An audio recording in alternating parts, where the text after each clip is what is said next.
பிஸ்மில்லாஹிர்ரஹ்மானிர்ரஹீம். அஸ்ஸலாமு அலைக்கும். Welcome to கட்போம் கணிதம் யூடியூப் சேனல்.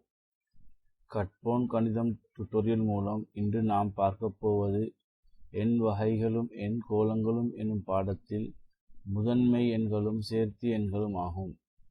முதலில் நாம் முதன்மை எண்கள் என்றால் என்ன என்பதனை பார்ப்போம். முதன்மை எண்கள் என்பது இரண்டு காரணிகளை மட்டும் கொண்ட எண்களாகும். ஒரு எண்ணின் காரணிகளை கொண்டு அவ்வெண் முதன்மை எண் என இனங்காணலாம். உதாரணத்துக்கு 2னை எடுத்தால் 2இன் காரணிகளை காண்பதற்கு 2ஐ இரு முழு எண்களின் பெருக்கமாக ஓர் 2 2 என எழுதலாம். அதாவது 2இன் காரணிகள் 1ம் 2ம் ஆகும். 2இன் காரணிகள் 1ம் 2 மட்டும்தான். எனவே 2 காரணிகளை கொண்ட எண்கள் முதன்மை எண்கள். எனவே 2 என்பது முதன்மை எண்ணாகும். அதேபோல் 3ஐ எடுத்தால் 3இன் காரணிகளை காண்பதற்கு 3னை இரு எண்களின் பெருக்கமாக எழுதினால் ஓர் 3 3. இங்கே 3இன் காரணிகள் 1ம் 3ம் ஆகும். 2 காரணிகளை கொண்ட 3 முதன்மை எண் ஆகும். இப்போது நாம் 4ஐ எடுப்போம். 4 என்பதின் காரணிகளை காண்பதற்கு 4ஐ இரு முழு எண்களின் பெருக்கமாக எழுதினால் ஓர் 4 4 ஈர் 2 4. 4இன் காரணிகள் 1 2 4. இங்கே 3 காரணிகள், அதாவது 2க்கு மேற்பட்ட காரணிகள் உள்ளது. எனவே 4 என்பது முதன்மை எண் கிடையாது. முதன்மை எண் என்றால் அதற்கு 2 காரணிகள் மட்டும்தான் இருக்க வேண்டும். 5ஐ எடுப்போம். 5இன் காரணிகளை காண்பதற்கு 5னை இரு முழு எண்களின் பெருக்கமாக எழுதினால் ஓர் 5 5. ஓர் 5 5 என மட்டும்தான் 5னை இரு முழுகளின் பெருக்கமாக எழுதும் பொழுது எழுதலாம். எனவே 5இன் காரணிகள் 1ம் 5ம் ஆகும். 5ற்கு 2 காரணிகள் மட்டும் இருக்கிறதால் 5 என்பது முதன்மை எண்ணாகும். இவ்வாறு 2 காரணிகளை மட்டும் கொண்ட எண்கள் முதன்மை எண்கள் ஆகும். இனி நாம் சேர்த்தி எண்கள் என்றால் என்ன என்பதனை பார்ப்போம். எண் ஒன்றினை சேர்த்தி எண்களா என இனங்காண்பதற்கு அதன் காரணிகளை பார்க்க வேண்டும். 2ற்கு மேற்பட்ட காரணிகளை கொண்ட முழு எண்கள் சேர்த்தி எண்கள் ஆகும். உதாரணத்துக்கு 4னை எடுப்போம்.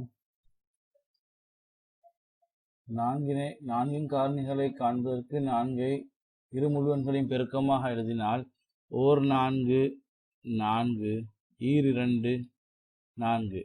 இங்கே 4இன் காரணிகள் 1 2 4. 4க்கு 2ற்கு மேற்பட்ட காரணிகள் உள்ளது. எனவே 4 என்பது சேர்த்தி எண்ணாகும். அதேபோல் 6ஐ எடுத்தால் 6இன் காரணிகளை காண்பதற்கு 6னை இரு முழு எண்களின் பெருக்கமாக எழுதினால் ஓர் 6 6 ஈர் 3 6. 6இன் காரணிகள் 1 2 3 6. 6ற்கு 2க்கு மேற்பட்ட காரணிகள் உள்ளது. எனவே 6 என்பது சேர்த்தி எண்ணாகும். 1லிருந்து 20 வரையுள்ள முதன்மை எண்களை எழுதுவோமாக இருந்தால் முதலாவது முதன்மை எண் 2 3 5 7 11 13 17 19. இவற்றில் 2 ஆனது இரட்டை எண் ஆவதோடு ஏனைய எல்லா முதன்மை எண்களும் ஒற்றை எண்கள் ஆகின்றன. 2ஐ தவிர மற்றைய எல்லா இரட்டை எண்களுக்கும் 2ற்கு மேற்பட்ட காரணிகள் உள்ளன. எனவே இரட்டை எண்ணாகும் ஒரே முதன்மை எண் 2 ஆகும். எண் 1 ஆனது முதன்மை எண்ணோ சேர்த்தி எண்ணோ அல்ல. 33 என்பது முதன்மை எண்ணா சேர்த்தி எண்ணா என பார்ப்போம். 33இன் காரணிகளை காண்பதற்கு 33னை இரு முழு எண்களின் பெருக்கமாக ஓர் 33 33 மூ 11 33. எனவே 33இன் காரணிகள் 1 3 11 33. 33ற்கு 2ற்கு மேற்பட்ட காரணிகள் உள்ளது. எனவே 33 என்பது சேர்த்தி எண்ணாகும்.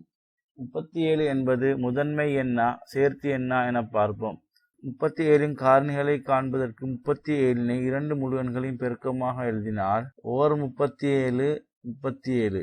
37னை இரு முழு எண்களின் பெருக்கமாக ஓர் 37 37 என மட்டும்தான் எழுதலாம். எனவே 37இன் காரணிகள் 1ம் 37ம் ஆகும்.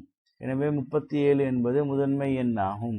38 என்பது முதன்மை எண்ணா சேர்த்து எண்ணா என பார்ப்போம். 38இன் காரணிகளை காண்பதற்கு 38னை இரு முழு எண்களின் பெருக்கமாக ஓர் 38 38 ஈர் 19 38.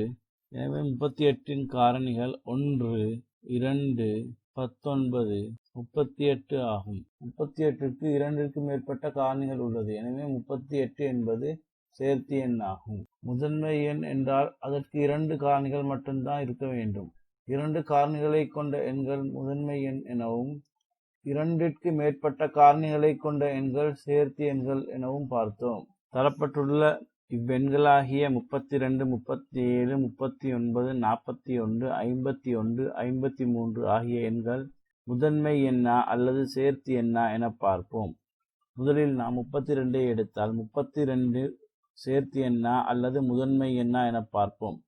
நாங்கள் ஏற்கனவே பார்த்துள்ளோம், 2ஐ தவிர மற்ற அனைத்து முதன்மை எண்களும் ஒற்றை எண்களாகும். அதன்படி இங்கே 32 என்பது இரட்டை எண். 32 இரட்டை எண் என்பதனால் 32 என்பது சேர்த்து எண்ணாகும். 37 என்பது சேர்த்து எண்ணா முதன்மை எண்ணா என பார்ப்போம். 37 என்பது ஒற்றை எண். மேலும் 37இன் காரணிகள் எத்தனை என பார்க்க வேண்டும். 37ஐ காரணிகளாக எழுதினால் ஓர் 37 என மட்டும்தான் எழுதலாம். எனவே 37 என்பது முதன்மை எண்ணாகும். இங்கே 39னை பார்த்தால் 39 என்பது ஒற்றை எண். 39இன் காரணிகளை பார்த்தால் 39ற்கு ஓர் 39 39 மூ 13 39. 39க்கு 2க்கு மேற்பட்ட காரணிகள் உள்ளது. எனவே 39 என்பது சேர்த்து எண்ணாகும். இனி நாம் 41னை பார்ப்போம். 41 ஒற்றை எண்ணாக உள்ளது. 41இன் காரணிகள் ஓர் 41 என்று மட்டும்தான் எழுதலாம். இவ்வாறு 2 காரணிகளை மட்டும் கொண்ட எண் முதன்மை எண்கள். எனவே 41 என்பது முதன்மை எண்ணாகும்.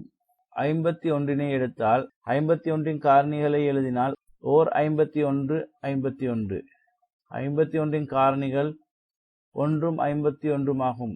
எனவே 51 என்பது முதன்மை எண் ஆகும். ஏனென்றால் 51ற்கு 2 காரணிகள் மட்டும் உள்ளது. இறுதியாக 53னை எடுத்தால் 53 என்பது ஒற்றை எண். மேலும் 53இன் காரணிகள் ஓர் 53 53ற்கு 2 காரணிகள் மட்டும் உள்ளது. அவை 1 53 ஆகும். எனவே 53 என்பது முதன்மை எண்ணாகும். இன்று நாம் 2 காரணிகளை மட்டும் கொண்ட எண்கள் முதன்மை எண்கள் என பார்த்தோம். அதேபோல் 2ற்கு மேற்பட்ட காரணிகளை கொண்ட எண்கள் சேர்த்து எண்கள் என பார்த்தோம்.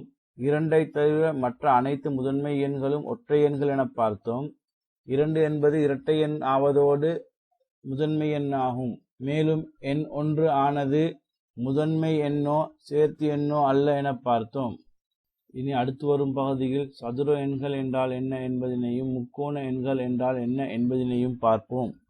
எங்களது கற்போம் கணிதம் டுட்டோரியல் மூலம் நாங்கள் தரம் 6 முதல் 11 வரை கணிதத்தை கற்றுத்தர இருக்கிறோம். எனவே நீங்கள் கற்போம் கணிதம் யூடியூப் சேனலை சப்ஸ்கிரைப் செய்து கொள்ளவும். உங்களது சந்தேகங்களையும் கருத்துக்களையும் கமெண்ட்ஸ் பகுதியில் பதிவு செய்யவும். கற்போம் கணிதம் மூலமாக கணிதத்தை இலகுவில் கற்போம்.